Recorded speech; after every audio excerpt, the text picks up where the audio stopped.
اور پھر بات صرف یہاں تک نہیں ٹھہرتی کہ مرزا غلام احمد قادیانی شرک کرتا رہا، بلکہ 1300 سال تک پوری امت شرک پر جمی رہی، بلکہ نبی رحمت صلی اللہ علیہ وسلم پر بات جا کر یوں سمجھے کہ ان پر یہ ظالم شرک کا فتویٰ لگا رہے ہیں۔ مولوی صاحب، حضرت صلی اللہ علیہ وسلم اور صحابہ کرام تو حیات مسیح کے قائل تھے ہی نہیں۔ ایسی کوئی صحیح حدیث یا صحابہ کرام کا مستند قول ملتا ہی نہیں کہ جس میں یہ بصراحت مذکور ہو کہ عیسیٰ علیہ السلام جسم سمیت آسمان پر اٹھا لیے گئے، اور یہ کہ وہ بجسم عنصری آج تک زندہ موجود ہیں۔ کیا آپ ایسی ایک بھی صحیح حدیث دکھا سکتے ہیں کہ جس میں بتصریح عیسیٰ علیہ السلام کے زندہ جسم سمیت آسمان پر اٹھائے جانے کا ذکر ہو؟ لہٰذا آپ کے سوال کے اس حصے کی حیثیت بالکل ایسی ہی ہے کہ جیسے ایک شاعر نے کہا ہے کہ اندھے کو اندھیرے میں بڑی دور کی سوجی۔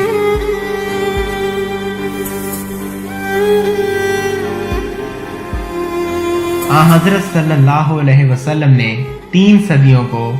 خیر القرون فرمایا تھا۔ یہ اس بات کی طرف اشارہ تھا کہ اعمال اور عقائد میں بگاڑ ان 3 صدیوں کے بعد پیدا ہوگا۔ واقعات بھی یہی ثابت کرتے ہیں کہ حیات مسیح کا عقیدہ حضرت صلی اللہ علیہ وسلم کے 300 سال بعد ہی منظر عام پر آئی۔ اس کی طرف اشارہ کرتے ہوئے حضرت مسیح موعود علیہ السلام فرماتے ہیں، ان لوگوں کے خیالات کی کیا حیثیت جو صحابہ کے بعد ظاہر ہوئے،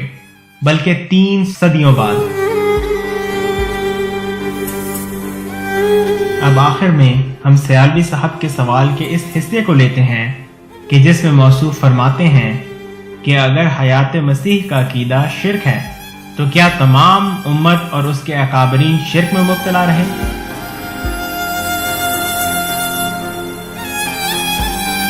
پہلی بات تو یہ ہے کہ یہ دعویٰ ہی بے بنیاد ہے کہ گویا تمام امت اور اس کے تمام اکابرین ہر زمانے میں حیات مسیح کے قائل رہے ہیں۔ سیالوی صاحب، آپ کی اطلاع کے لیے عرض ہے کہ امام مالک، امام ابن حزم، امام شلتوت، عبید اللہ سندھی، سر سید احمد خان اور بہت سے دوسرے اکابرین وفات مسیح کے قائل تھے۔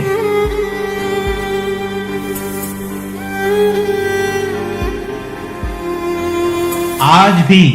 آپ سے لاکھوں گنا زیادہ مقبول مولوی یعنی جاوید احمد غامدی اور ڈاکٹر خالد ظہیر صاحب وفات مسیح کے قائل ہیں۔ دوسری بات یہ ہے کہ امت کے جو اکابرین جتنا عرصہ بھی حیات مسیح کے قائل رہے وہ دراصل محض اجتہادی غلطی کے مرتکب ہوئے، اور سیالوی صاحب خود جانتے ہیں کہ صحت نیت کے ساتھ سرزد ہونے والی اجتہادی غلطی احادیث کے مطابق قطعاً کوئی گناہ نہیں۔ مولوی صاحب یہ بات اس لیے بخوبی جانتے ہوں گے کیونکہ یہ بات ان کے اعلیٰ حضرت کے قرآن پاک کے ترجمہ یعنی کنز الایمان میں بھی لکھی ہے۔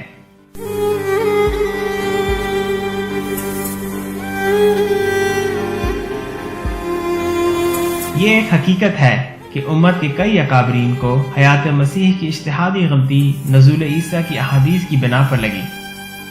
جیسا کہ عالمی مجلس تحفظ ختم نبوت کے مولانا یوسف لدھیانوی صاحب اسی حقیقت کا اقرار کرتے ہوئے اپنی کتاب نزول عیسیٰ علیہ السلام کے صفحہ نمبر 20 پر لکھتے ہیں کہ جو لوگ حیات کے قائل ہیں وہ ان کے نزول ہی کی خاطر قائل ہیں۔ چونکہ نزول عیسیٰ سے متعلق احادیث مستقبل کی پیشگوئیوں پر مشتمل تھیں اور پیشگوئیاں متشابہات کے زمرے میں آتی ہیں، اس لیے ایسے امور میں اجتہادی غلطی کے امکان کو رد نہیں کیا جا سکتا، خصوصاً ایسی صورت میں کہ جب یہ بتا دیا گیا ہو کہ ایسے امور میں خود انبیاء کرام بھی اجتہادی غلطی کے مرتکب ہو سکتے ہیں۔ جیسا کہ صحیح احادیث میں آتا ہے کہ حضرت صلی اللہ علیہ وسلم کو جب رویا صادقہ کے ذریعے کھجوروں والی بستی کی طرف ہجرت کی خبر دی گئی تو آپ صلی اللہ علیہ وسلم نے اولاً سمجھا کہ یمامہ کی طرف ہجرت کا حکم ہے، مگر بعد میں یہ کھلا کہ یہ تو مدینہ کی طرف ہجرت کا اشارہ تھا۔ کہتے ہیں کہ خالی برتن بہت شور کرتا ہے۔ یہ سیالوی صاحب کا کھوکھلا پن ہے جو آج کل بڑے شور کی صورت میں سامنے آ رہا ہے۔ ایسا شور کہ جو نتیجتاً دنیا کو خود ان کی جہالت پر مطلع کرنے کا سبب بن رہا ہے۔